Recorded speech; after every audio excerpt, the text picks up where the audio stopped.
Welcome to a special 15-year anniversary episode of Stories from the NNI. I'm Lisa Friedersdorf, Director of the National Nanotechnology Coordination Office. Today it's my pleasure to welcome Dr. Matthew Hull of Virginia Tech's Institute for Critical Technology and Applied Sciences, or ICTAS.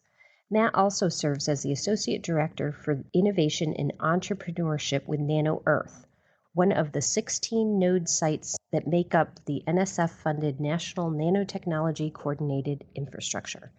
In this role, Matt works to advance nano and nanobio-related research and scholarship at Virginia Tech, with a focus on student-led entrepreneurship and industry engagement to stimulate economic growth through nano-enabled innovations.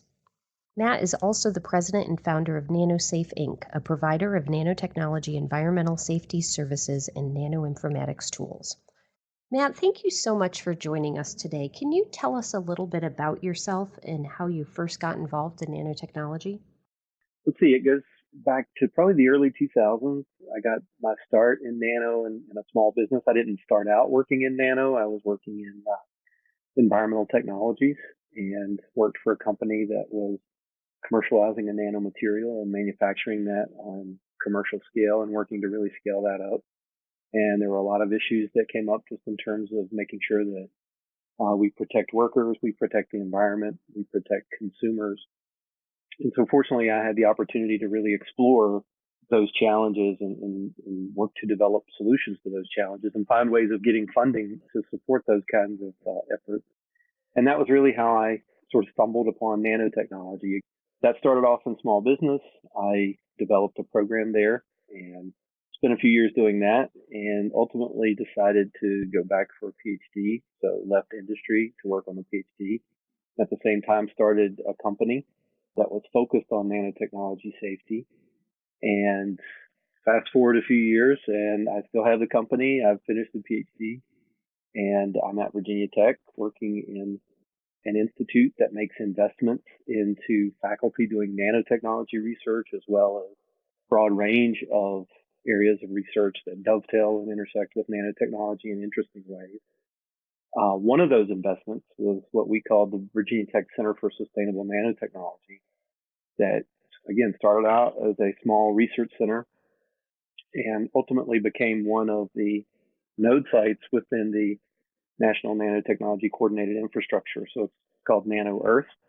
And within Nano Earth, my role is primarily as Associate Director for Innovation and Entrepreneurship. And I get to foster this culture of innovation and entrepreneurship around sustainable nanotechnologies. You have a unique background, having worked for a small company, being an entrepreneur, and now really helping to nurture the ecosystem. Can you share your observations with regard to nano entrepreneurship and economic development?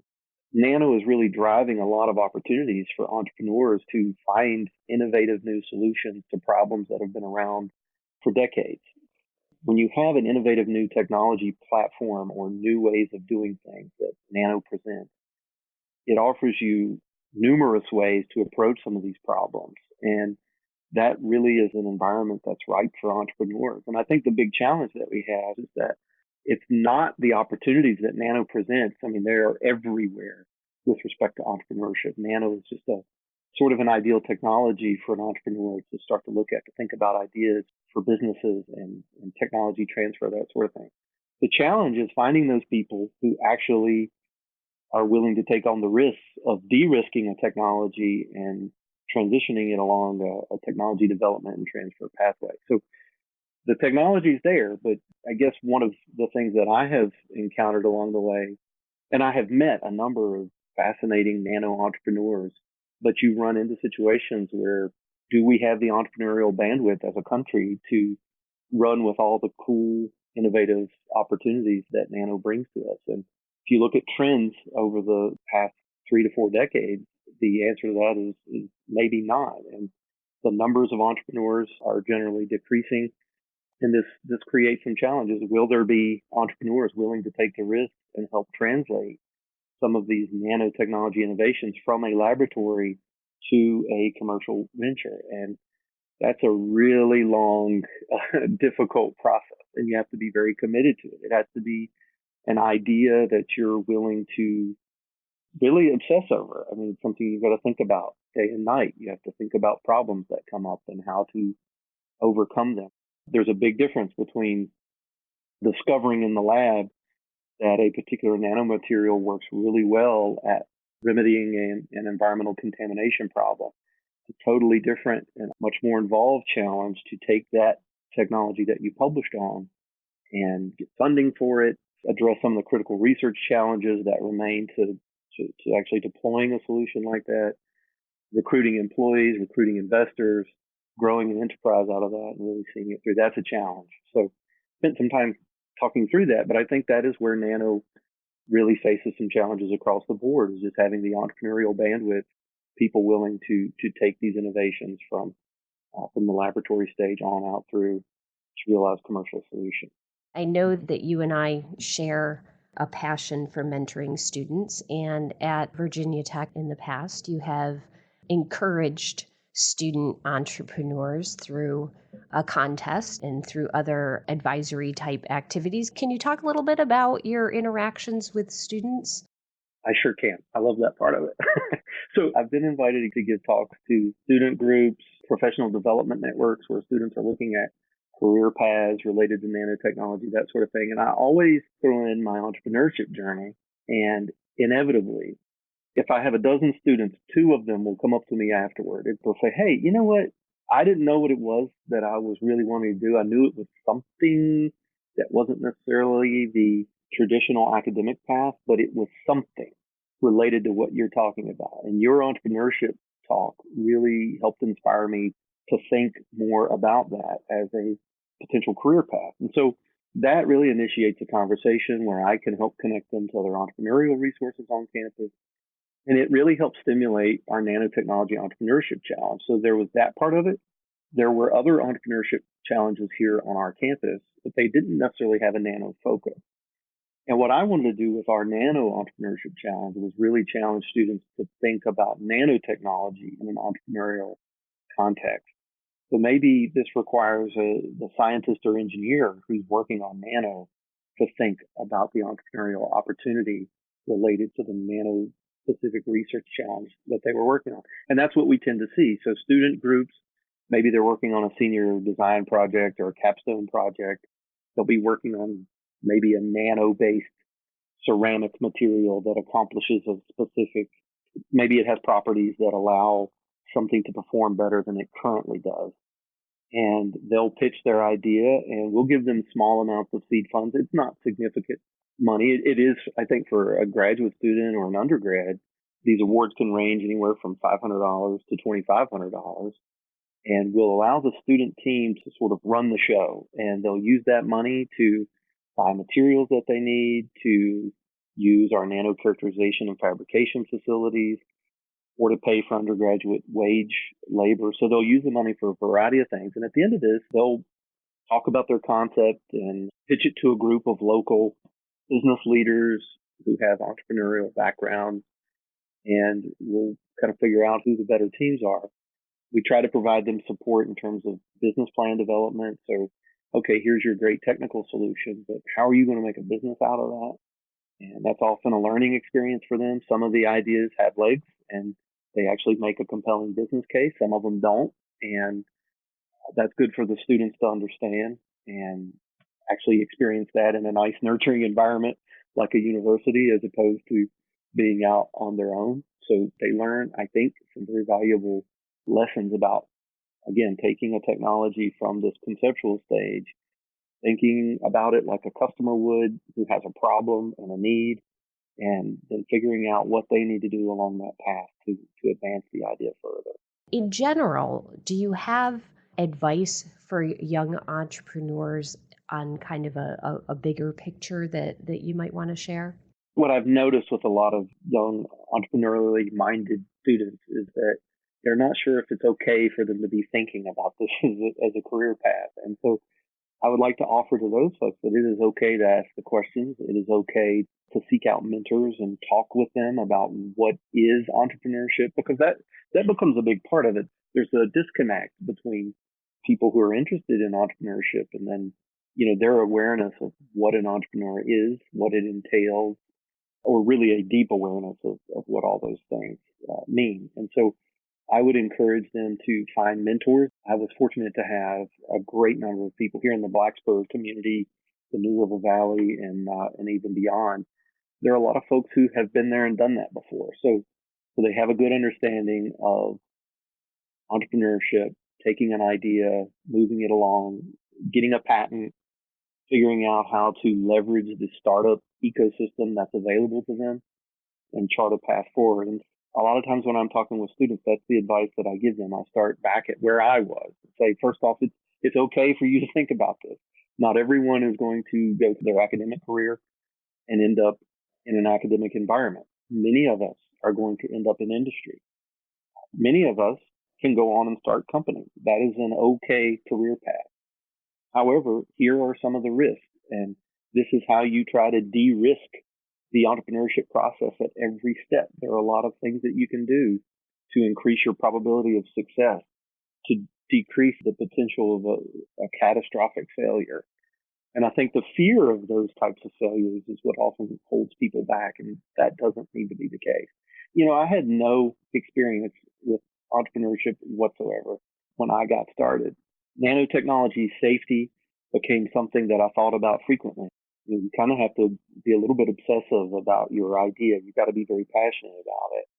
And when you have this idea that won't go away and it keeps coming up and you're thinking about it, that's probably a good indicator that it's not going to go away until you try to do something about it. And in my case, it was starting a company. So I think students needing to understand that they don't have to be experts in this process.